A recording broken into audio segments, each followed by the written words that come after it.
hormati UI, saya tadi sudah matur sama Pak On juga sama Direktorat. UI adalah kampus yang didirikan oleh para ulama, para profesor, sehingga sudah seharusnya setiap makalah ilmiah itu ada referensinya, ada marojeknya. Dan yang dipakai di seluruh dunia, di semuanya, untuk ulumul Quran itu yang paling pokok pakai kitab Al-Itqan. Al-Itqan fi ulumil Quran, karangannya Imam Suyuti. Sebelum saya terangkan teks persisnya, itu ada sekian problem dalam memahami Quran, terutama kalau lewat terjemah. Problem itu bisa gawat betul, bukan gawat-gawatan tapi gawat betul. Misalnya ada ayat begini dan terjemahnya pasti begini. Fa'ainama tuwallu fasamma wajibah. Kamu menghadap mana saja, di arah manapun, di sana ada ridhonya Allah. Itu kalau hanya pakai terjemah, tentu menjadikan kita sholat bisa menghadap ke timur, ke barat, ke utara, dan ke apa? Selatan. Saya cerita sedikit tentang asbabun nuzul. Memang tema sekarang tentang asbabun nuzul. Dulu Rasulullah SAW ketika di Mekah itu sholat menghadap Ka'bah. Tapi setelah pindah di Madinah, di mana Madinah itu ada komunitas Yahudi dan Nasrani, Rasulullah itu menghadap ke Baitul Maqdis, kira-kira 16 bulan. 16 sampai 17 bulan. Semua riwayat itu kisarannya hanya 16 sampai berapa? 17 bulan. Sehingga orang Yahudi itu bilang begini, Muhammad ini baiklah, meskipun dia membawa agama baru, tapi kiblatnya masih ikut kita, masih baik kan. Setelah 16 bulan, Nabi diperintahkan Allah untuk menghadap ke Ka'bah. Awal liwajaka syatrul masjidil haram. Maka orang Yahudi itu berontak. Berontaknya adalah kiblat mereka ditinggalkan. Cara berpikir orang Yahudi itu kiblat mereka ditinggal. Sehingga mereka bilang mawallahum an qiblatihim allati kanu 'alaiha. Apa yang menjadikan umat Islam berpaling dari kiblat Baitul Maqdis. Kemudian mereka provokatif betul. Ini perlu diperjelas. Provokatif. Bilang begini. Inna Muhammadan tahayyara fi din. Muhammad ini bingung dalam beragama. Sehingga habis ngomong A ngomong B, habis kiblat Ka'bah, kiblat Baitul Maqdis. Sehingga dalam banyak tarikh disebutkan peristiwa kiblat itu terbanyak melahirkan orang murtad, orang yang keluar dari Islam gara-gara provokasi orang Yahudi. Muhammad tahayyara fi din. Muhammad itu bingung dalam menentukan pilihan apa? Beragama. Kemudian walhasil singkat cerita akhirnya Nabi itu madhep Ka'bah. Apa yang terjadi mukjizat itu adalah bahwa agama ini agama yang mewakili semua agama sebelumnya yang masih orisinil. Yaitu Nabi akhirnya berargumentasi Ka'bah adalah kiblat yang asli, yang lebih tua. Terus mereka tanya, buktinya apa? Dijawab oleh Quran, fihi ayatum bayyinatum maqamu apa? Ibrahim. Ka'bah bukti tertua adalah di situ ada makam Ibrahim. Makam itu jejak kaki. Ya kalau bahasa Indonesia makam itu kuburan. Kalau dalam bahasa Arab maqam itu jejak apa? Jejak kaki. Sehingga diketahui oleh sejarah, dibuktikan di situ ada jejak kaki siapa? Nabi Ibrahim. Sementara nisbatnya Baitul Maqdis itu adalah kepada Nabi Musa dan Nabi Harun. Yang ini adalah turunan dari Nabi siapa? Ibrahim. Hikmahnya apa? Begini. Sebagai bukti bahwa Baitul Maqdis pernah menjadi poros Islam atau poros Tauhid, maka Nabi Muhammad pernah disuruh menghadap ke Baitul Maqdis. Buat inget-ingetan kalau ini pernah menjadi poros apa tahu. Tapi tetap tua-tuaan masih tua apa? Ka'bah. Nah, kenapa tua Ka'bah tadi? Karena Ibrahim adalah Abul Anbiya, bapak dari para. Dan di situ ada jejak kakinya. Fihi ayatum bayyinatum maqam. Bukti itu belum cukup. Dibuktikan lagi bahwa Ismail kecil itu hidupnya di Ka'bah. Kita tahu sa'i baina Safa wal Marwah adalah karena Siti Hajar sedang mencari apa? Jadi ada bukti sekian, bukti empirik bahwa Ibrahim itu kiblatnya itu Ka'bah, bukan Baitul. Sehingga ada kata-kata fihi ayatum bayyinatum maqamu. Nah, tanpa ngerti asbabun nuzul, kamu akan mengartikan fa'ainama tuwallu fasamma wajibah itu salah. Karena di situ kamu menghadap mana saja, maka di situ ada ridhonya. Maka para ulama memberi catatan, maksudnya begini, kamu menghadap kemana saja, asal itu yang diperintahkan Allah, maka di situ ada ridhonya. Harus seperti itu maknanya, disesuaikan dengan konteks asbabin nuzul. Tanpa seperti itu tidak bisa. Dan masih banyak lagi kepentingan tentang asbabin nuzul. Jadi problem sekarang adalah banyak mufassir yang hanya mengartikan dari terjemah. Itu bahaya sekali. Jika ada orang yang menikah secara mut'ah, itu kan mirip kayak transaksi zina. Mereka berdalil famastam taktum bihi minhunna fa'atuhunna ujurahun. Perempuan yang sudah kamu nikmati, yang penting kamu bayar. Terjemahnya seperti itu. Karena ujur itu jamaknya ujroh. Itu fatal sekali. Padahal ayat itu begini, settingannya begini, setting siakul kalamnya atau asbab nuzulnya begini. Ini sekaligus, memang saya sengaja ngaji dengan tema yang berat untuk penghormatan pada yang ngaji. Kalau temanya ringan kan kayak TPQ. Jadi ini supaya gue keren-kerenan, ini ada doktor Pak Oni pernah dekan Fakultas Hukum. Jadi kalau saya nanti salah tinggal ditangkap saja, gampang kan? Tapi nangkap saya berurusan dengan Tuhan. Jadi kalau orang dekat Allah itu yang tanggung jawab itu Allah. Jadi dia bisa menang di kepolisian tapi kalah di hukum Tuhan. Jadi, kalau berhadapan-hadapan dengan saya. Begini asbabun nuzulnya begini. Wal muhsanatu minan nisa yang awal juz 5 itu, ya kita santai aja. Yang awal juz 5 itu sebetulnya maktuf, diatafkan pada ayat hurrimat alaikum ummahatukum wa banatukum wa akhwatukum wa ammatukum wa kholatukum wa banatul akhi wa banatul ukhti. Jadi perempuan yang haram dinikah itu ada 7. Yang faktor nasab, yaitu siapa? Ibu, putri, saudara putri, bulik dari bapak, amah itu bulik dari bapak, kholah itu bulik dari ibu, keponakan dari saudara lelaki, keponakan dari saudara perempuan. Ini disebut haram karena nasab gen.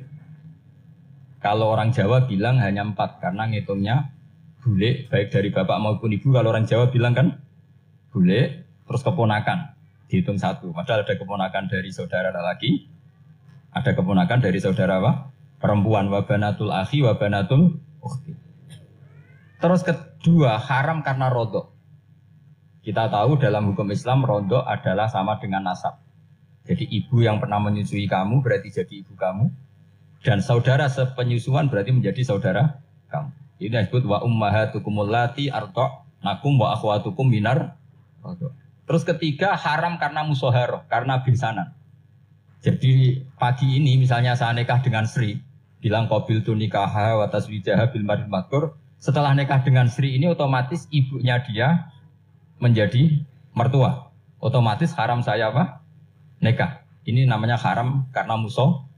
Atau kamu punya anak Zaid. Zaid pagi ini akad dengan Sri. Berarti Sri adalah menantu Anda. Otomatis haram bagi Anda. Itu namanya haram karena musoh haram. Karena bisanan.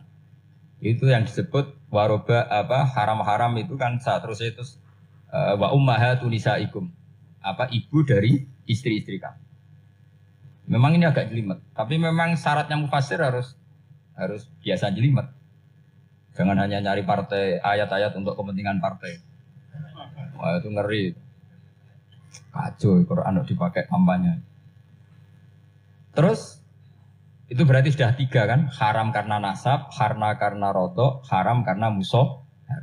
Terus yang keempat ini haram yang bukan karena sebab pada seorang perempuan, tapi karena istri orang. Disebut wal muhsanatu minan nisa. Haram menikahi perempuan yang masih milik orang lain. Nah, orang lain yang menikahi ini, istilahnya Allah adalah lelaki yang menikahi perempuan ini adalah lelaki sing muhsini ghairu musafihin, secara nikah yang sah. Nah, nikah yang sah itu begini dalam hukum fikih Islam. Saya nikah dengan Sri, kalau hanya akad, itu saya wajib bayar mahar hanya separuh. Jadi kalau saya janji bayar 1 miliar, berarti wajib bayar berapa? 500 juta. Kalau janjinya 100 juta, hanya bayar 50 juta. Itu yang wajib bil akdi. Nanti wajib sepenuhnya nunggu bil jima. Kalau sudah hubungan intim, baru wajib 100%. Jadi kalau ada di Jawa, nikah dengan seperangkat alat sholat, itu yang atasannya tok, Itu wajib karena akad. Nanti bawaannya nunggu setelah hubungan apa? Intim. Ini hukum Quran, bukan hukum saya. Makanya kan wa in talaqtumuhunna min qabli an tamassuhunna, saat terus panis suma faradtum. Hanya wajib bayar setengah. Nah, perempuan yang sudah diajak hubungan intim itu kata Allah fa'atuhunna ujurahun, maka wajib kamu bayar Jadi ayat itu tentang perempuan yang sudah dinikah, kita harus bayar berapa? Harus bayar penuh. Ini penting saya utarakan. Nah, problem kita sebagai orang Indonesia, ini juga problem Pak On, problem semua kiai. Mahar di Indonesia itu nggak bisa dibahas di Quran. Karena keterlaluan, kecilnya itu keterlaluan. Saya ini kan kiai, sering ngakatkan tuh sampai bosan, seperangkat alat sholat. Oh, itu ngawur sekali, ini mbak harus nggak mau. Jadi saya provokasi minimal itu ya berapa? 100 juta berapa? Pantasnya berapa? Pantasnya berapa? 10 gram itu berapa nilainya? Kan 1 gram 500.000, baru 5. Ya sudah mendingan itu 10 gram. Quran itu bayangannya gini, sambil latihan, yang hafal-hafal biar latihan. Jangan dapat beasiswa karena hafal tapi nggak jelas juntrungannya. Quran itu bayangannya gini, ini nggak mungkin Quran ini bisa dibaca di Jawa. Wa in aradtum istibdala zawjin makana zawji wa ataitum ihdahunna qintaran fala ta'khudhu minhu syai'a. Jika kamu nikah sama seorang perempuan, kemudian kamu cerai, maka mahar yang sudah kamu berikan jangan ambil lagi. Karena mahar di Arab itu mahal, 100 juta, kadang mobil Alphard, kadang GMC. Sehingga setelah menceraikan tuh kebayang menarik. Kok enak, dulu saya memberikan itu kan karena dapat servisnya, sekarang sudah saya cerai, saya tarik. Kalau mahar di Indonesia kan seperangkat alat sholat. Jadi gak kebayang. Ada kalimat fala ta'khudhu minhu syai'a, jangan ambil lagi. Kebayang ngambil aja enggak? Apalagi kalau nikahnya sudah 2 tahun kan sudah lusuh, sudah.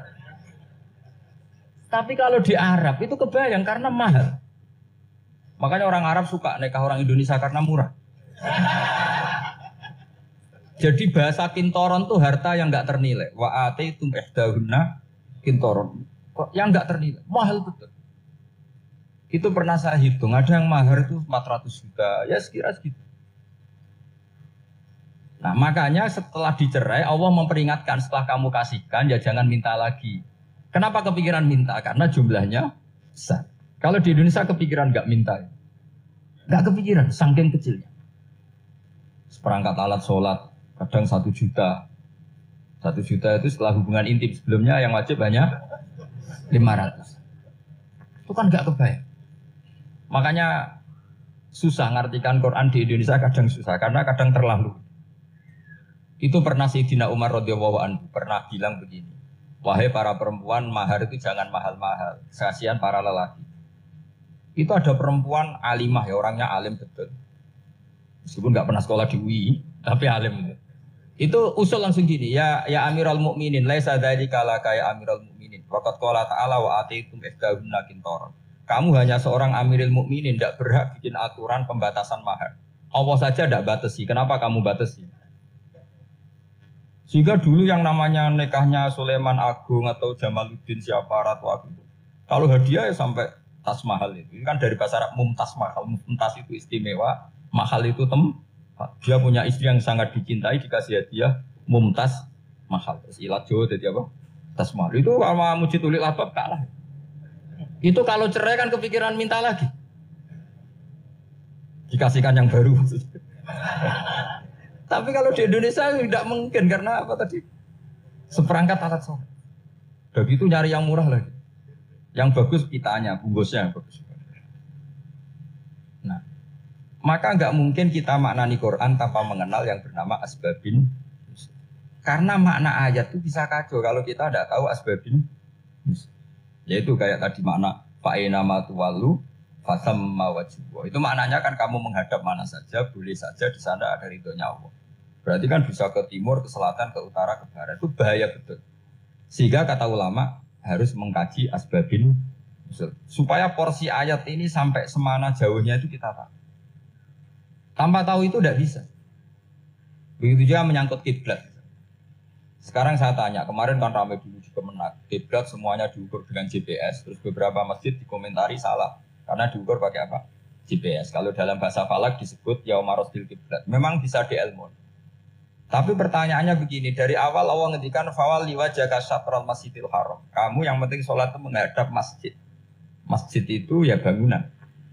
Sehingga kata Ibnu Abbas yang diriwayatkan banyak ulama mengatakan al-Ka'bah kiblatun li ahlil masjid wal masjid kiblatun li ahlil haram wal haram kiblatun li ahlil masyriq wal maghrib. Jadi kalau orang di dalam masjid kiblatnya harus Ka'bah. Di luar masjid kiblatnya asal bangunan Masjid Haram. Tapi di luar sini kayak di Indonesia boleh semua tanah. Kenapa begitu? Kata Ibnu Abbas karena Quran turun bilisanin Arabiyyin mubin. Jadi kalau orang Jogja kalau mau ke Jakarta arahnya kemana? Barat. Itu sebetulnya ketika Anda ke barat itu persis Jakarta apa bisa saja pasnya itu Pangandaran. Tapi orang tuh akan bilang kalau ke barat ya ke Jakarta. Meskipun presisi Anda tepatnya di Pangandaran. Nah kiblat seperti itu, asal orang menghadap ke barat, itu orang sudah bilang ke kiblat.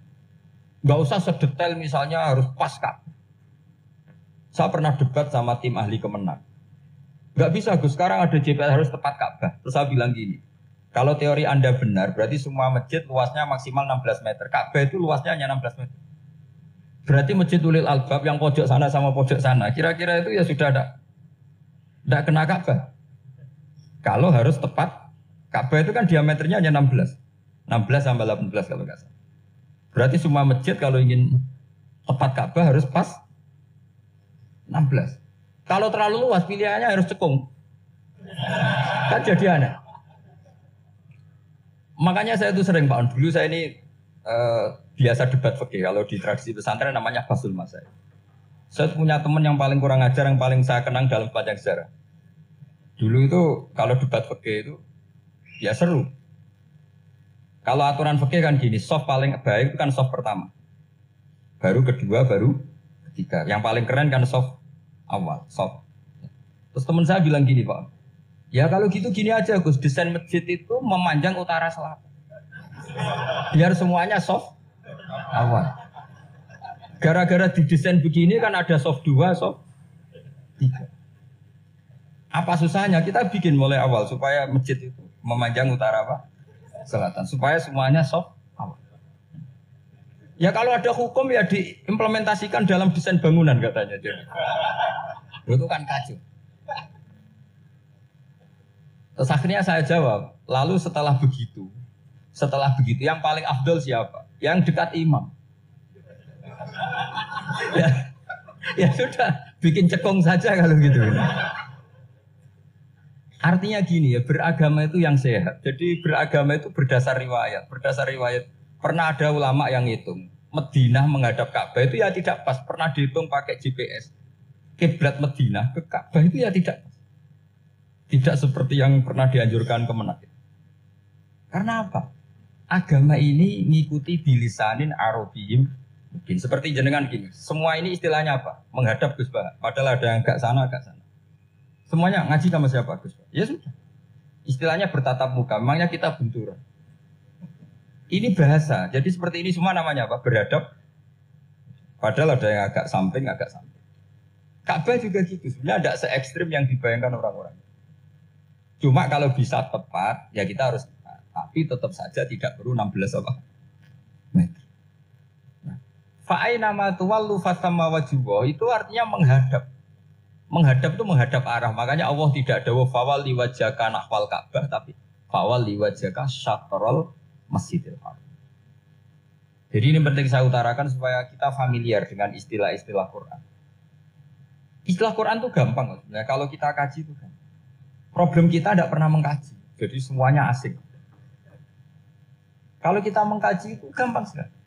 Saya punya sekian cerita betapa pentingnya mengkaji Quran.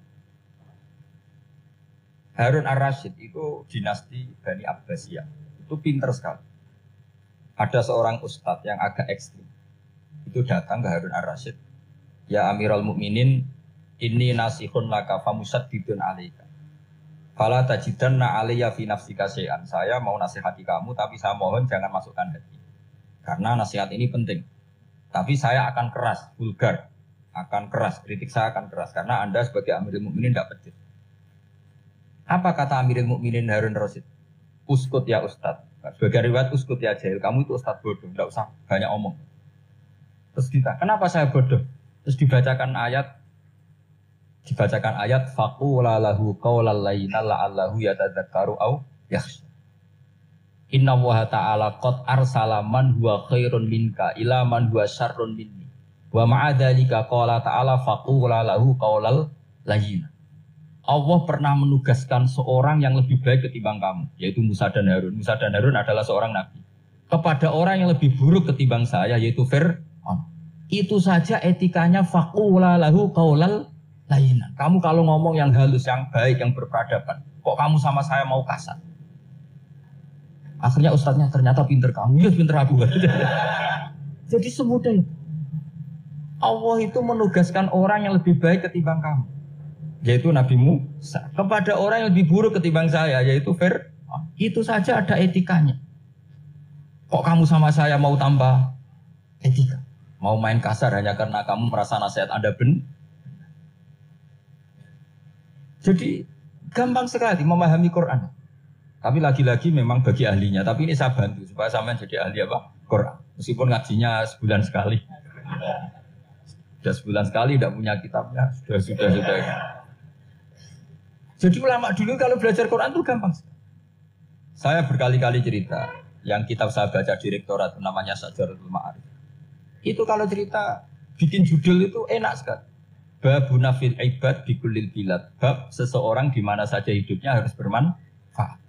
Terus dalilnya itu hanya mengutip makalahnya Nabi Isa, wa ja'alani mubarakan ainama kuntu. Ciri utama seorang nabi apa? Saya di mana-mana adanya berkahi orang lain. Jadi berkah bagi orang lain. Maksudnya tidak jadi problem bagi orang lain.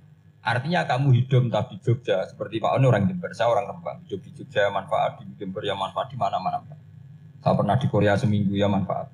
Saudara kita TKI yang di Korea ya manfaat, di sana bikin masjid, bikin apa. Karena ngendikane Allah menceritakan Nabi Isa siapa? Wa ja'alani mubarakan ainama kuntu. Saya adalah orang yang di mana-mana berkah. Artinya manusia eksistensinya harus seperti itu, hidup di mana saja. Gampang sekali mah. Pernah Imam Syafi'i ditanya, kalau kamu nggak kehilangan air atau nggak ada air di satu daerah, cari-cari dulu sampai nggak ketemu. Setelah nggak ketemu air, baru kamu boleh tayamum. Imam Syafi'i ditanya, apa dalilnya harus mencari dulu? Kalau nggak ada air ya langsung tayamum saja. Kenapa harus nyari-nyari dulu? Jawabnya Imam Syafi'i itu gampang sekali. Qala ta'ala falam tajidu ma'an. Kemudian kamu tidak menemukan air. Di mana-mana tidak menemukan setelah mencari. Kalau belum mencari namanya tidak tahu. Kan ayatnya kan falam tajidu ma'an. Kemudian kamu tidak menemukan air. Tidak menemukan tuh nyari dulu apa langsung ambil sikap? Nyari dulu baru kesimpulannya tidak ketemu. Kalau belum pernah nyari namanya tidak tahu. Segampang itu lama dulu memahami Quran karena konstruksinya utuh. Yaitu mereka tahu betul bahwa Quran itu bilisanin Arabiyyin. Ketika Futuhat Syam. Syam dulu itu dikuasai tentara Romawi. Era Sayyidina Umar Futuhat. Yerusalem dikuasai tentara Islam. Itu awal Sayyidina siapa? Umar radhiyallahu anhu. Ketika Futuhat mau ada pesta besar-besaran. Tapi Umar menolak. Ketika menolak, kenapa Anda menolak? Beliau hanya baca ayat Inna Allaha ta'ala ayyara qauman faqala adhabtum thayyibatikum fi hayatikumud dunya. Allah itu mengkritik satu komunitas kaum yang zaman di dunia menghabiskan semua kenikmatan. Maka kita tidak perlu syukuran besar-besaran. Jangan-jangan jatah kita di akhirat kita habiskan di dunia. Itu adhabtum thayyibatikum fi hayatikumud. Semudah itu. Semudah itu ulama. Rasulullah pernah dahar, pernah makan. Makan karena 3 hari gak makan. Cara di Indonesia gak makan nasi, gak makan daging. Sudah lama sekali. 3 hari Nabi itu hanya makan kurma dan air putih. Pernah Nabi gak makan roti sampai 3 hari. Kalau Indonesia mungkin gak makan nasi. Di hari ketiga ada sahabat yang berbaik hati, Nabi disembelihkan kambing, dipotongkan kambing, Nabi disuruh dahar. Itu baru dahar setengah piring, Nabi berhenti. Ketika ditanya, setengah piring itu kan sudah kuat untuk sholat, untuk apa sudah kuat. Ditanya, ya Rasulullah kenapa berhenti? Bukankah engkau tidak makan ini 3 hari? Nabi menjawab walatus alunna yauma idzin anin naim. Semua nikmat yang saya rasakan nanti ada pertanggungjawabannya. Makanya saya tidak ingin banyak-banyak. Wah itu kalau diterapkan di sini nggak populer. Makanya saya tahu gayanya ngaji Quran itu nggak siap dengan konsep-konsep Quran ini. Jadi segampang itu orang dulu. Nah karena apa ya itu tadi? Mereka tahu asbabun nuzul. Quran itu diturunkan dalam konteks apa? Lafat ini arahnya kayak apa? Mutlak muqayyadnya kayak apa? Muhkam mutasabihnya kayak apa? Nasah mansuhnya kayak apa? Nah sedikit saya cerita ini mungkin contoh terakhir supaya agak lama-lama nanti bingung kalau lama. Yang bingung ya saya. Bingung cara memahamkan. Jadi kalau guru itu kan bingung cara memahamkan. Kalau murid bingung cara memahami. Gak tahu tingkat kebingungannya sama. Kalau guru itu bingung cara memahami. Kalau murid bingung cara. Jadi ini pertemuan dua kelompok bingung. Yang satu bingung cara memahamkan. Yang satu bingung cara. Kalau orang ekstremis bingung cara merusak suasana. Itu gak benar itu.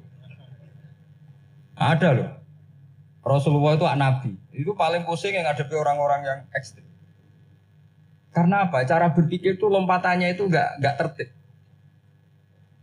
Jadi Nabi itu cara berpikir itu kecerdasan nubuah. Sementara orang ekstrim cara berpikir itu kecerdasan nafsu. Bukan kecerdasan manusia. Kalau manusia masih baik nafsu. Misalnya begini, kalau dalam tradisi nubuah, saya dengan Pak Anu berteman lama, mulai tahun 2000 berapa. Itu kalau Pak Anu bertamu ke saya, harusnya tidak usah tak kasih makan. Karena sudah dekat. Tapi kalau kenalan baru itu dikasih makan, disangoni. Jadi Nabi itu perilakunya agak unik. Akhirnya ada orang yang cara berpikir itu dangkal. Ya Rasulullah ini tidak fair. Yang iman lama tidak diservis, yang iman baru diservis. Cara berpikir Nabi begini. Orang Ansor itu kan sering memberi Nabi. Perjuangannya Nabi ditopang orang apa? Ansor. Donatur lah, kira-kira orang Ansor itu donatur. Donatur itu keren. Karena donatur itu artinya al-yadul ulya khairum al-yadis.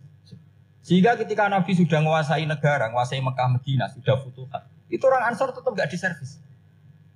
Yang diservis Nabi itu orang-orang baru masuk Islam, disebut wal mu'allafati qulubuhum atau Islam mu'allaf. Ada 1-2 orang yang protes, tentu yang nggak pinter, tukang protes pasti tidak pinter. Wong iskal-iskalnya sendiri, otaknya nggak sampai-sampainya sendiri, orang lain disuruh jawab. Makanya di sini tidak ada tanya jawab, nanti iskal-iskal kamu sendiri, bingung-bingung kamu sendiri, saya disuruh jawab. Berarti Gus Pak nggak mau ditanya, ya memang nggak mau karena tadi jawab sendiri aja, nanti pinter sendiri, kapan-kapan pinter sendiri. Akhirnya tanya begini, cara tanya gini, ya Rasulullah, ini nggak fair. Orang sudah Islam lama setelah negara terbuka milik Anda, setelah kita menang, setelah kita menguasai negara, tidak kamu servis. Sementara yang baru Islam kamu, Nabi itu bertanya senyum-senyum, rileks saja. Lama-lama tambah ekstrim pertanyaannya. Kata Umar, ya Rasulullah saya beri izin untuk membunuh orang ini. Umar itu pikirannya karena mangkel lo Nabi. Nabi jangan. Kalau kamu bunuh, nanti apa kata orang banyak? Inna Muhammad dan yaqtulu ashabah. Dikira Muhammad membunuh sahabatnya sendiri. Nabi masih mendengar. Komplainnya masih mendengar. Lama-lama Nabi memberi penjelasan. Kamu ini orang Ansor. Kamu biasa memberi saya, memberi dana perjuangan. Memberi itu hebat.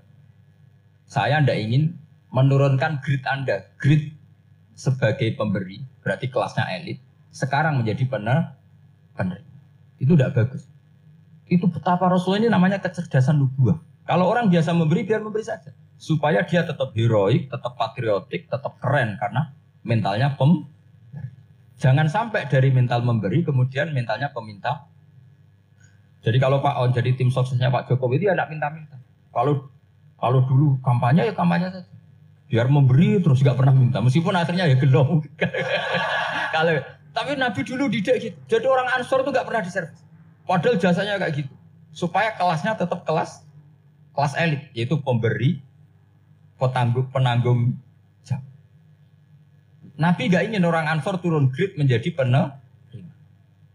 Orang-orang yang cerdas nubuah menerima konsep Nabi seperti itu. Lo tanya sama Pak On, saya dadani terjemahan UI itu puluhan tahun sama Pak. Itu beliau ke kontrakan saya ke rumah beliau. Tidak pernah berharap apa. Saya sangat tertutup. Bukan apa-apa ya, kalau ingin memberi saja. kontribusi saya pada Al-Quran. Saya tidak kepikiran mendapat. Supaya heroik. Tapi orang-orang yang cerdas tadi, cerdas amatir tadi, ini nggak fair. Wong yang memberi lama kok dapat servis sedikit. Nah, sekarang itu problem zaman akhir sudah mulai seperti itu. Nah, orang ini namanya Dzul Khuwaisirah. Ini yang nanti punya anak turun Khawarij. Khawarij itu orang yang ibadahnya hebat, tapi cara berpikir tentang nubuah salah. Orang lagi Khawarij itu orang ibadahnya hebat, tapi cara berpikir nubuah salah. Nubuah itu unik. Nubuah itu cara berpikir tadi.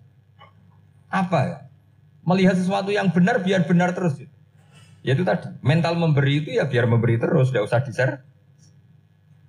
Maka ketika Abu Bakar jadi khalifah Rasulullah, itu ada sistem kepegawaian. Itu gajinya Umar yang sudah Islam lama, gajinya Abu Bakar yang sudah Islam lama.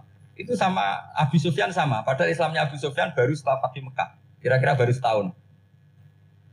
Terus diprotes sama orang-orang, ini Islam lama kok gajinya sama Islam yang baru setahun kok sama. Kata Abu Bakar, fadhailuhum indallah, mereka punya kelebihan Islam lama itu indallah, nanti balasannya biar surga.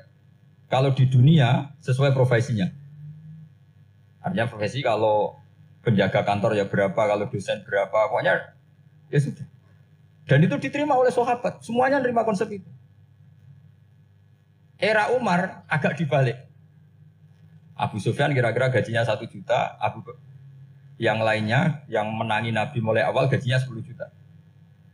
Ditanya, ya Umar, kenapa ini jadi rubah seperti kebijakan Abu Bakar, tidak seperti Abu Bakar? Jawabnya Umar lucu.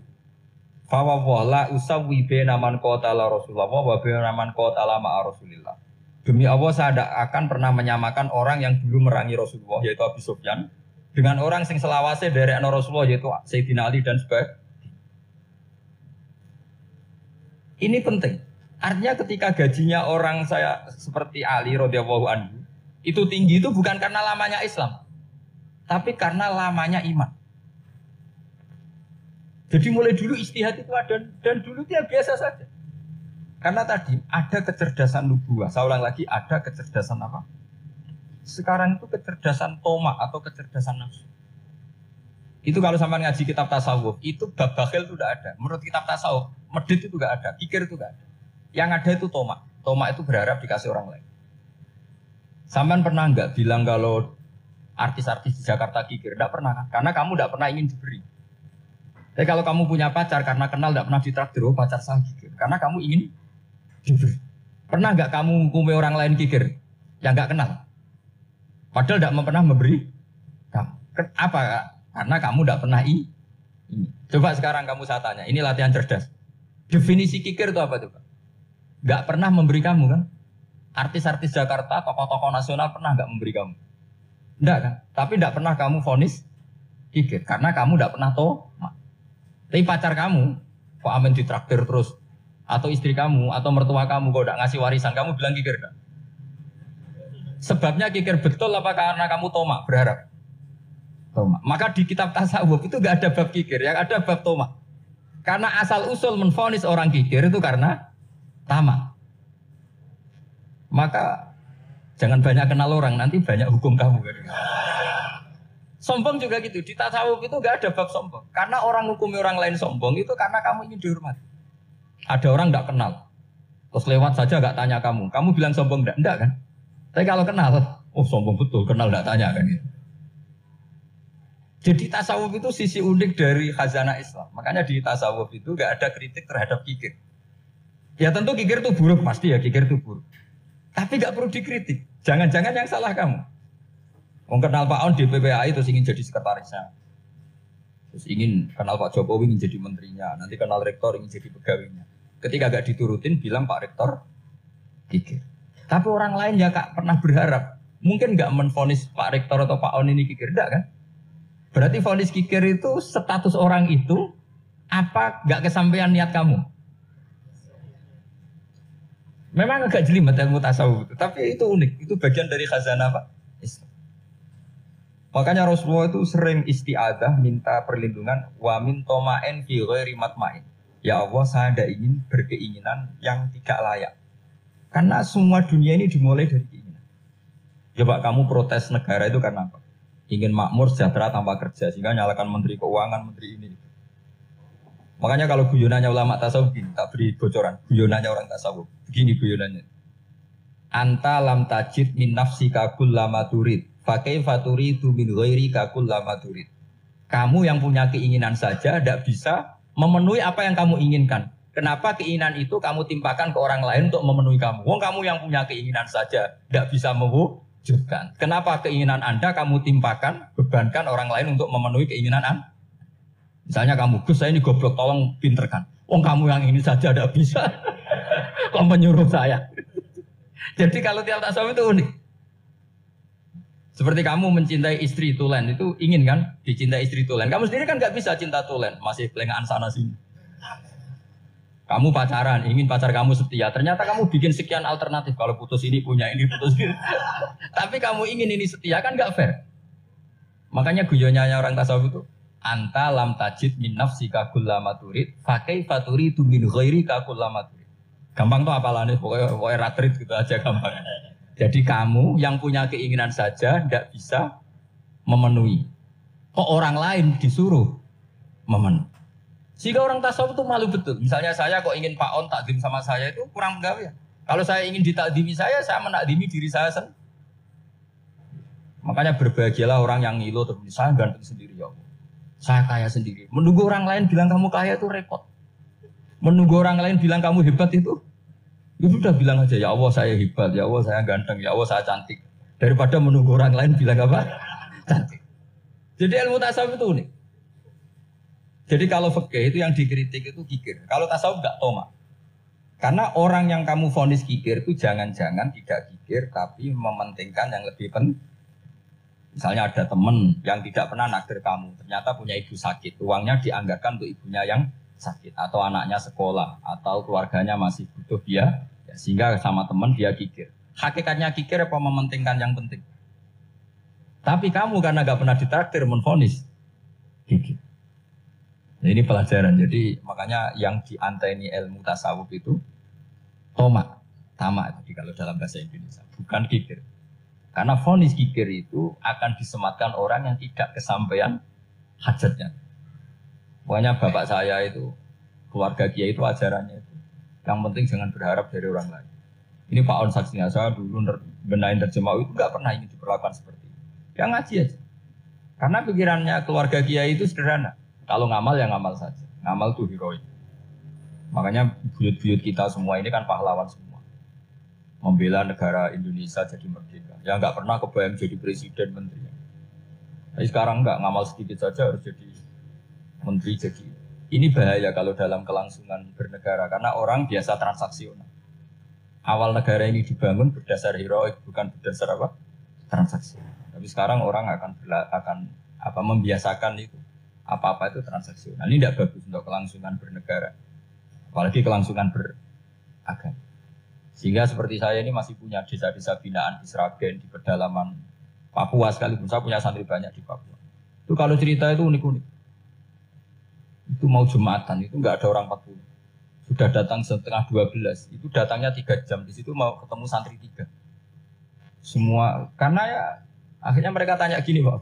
Pertanyaannya itu, Gus, boleh nggak Jumatan orang 3? Secara fikih Syafi'i kan harus orang 4. Kemudian mereka tak bilang buat sholat duhur saja. Mereka nggak mau. Wong Jumat kok duhur. Harinya kan Jumat, masa sholatnya?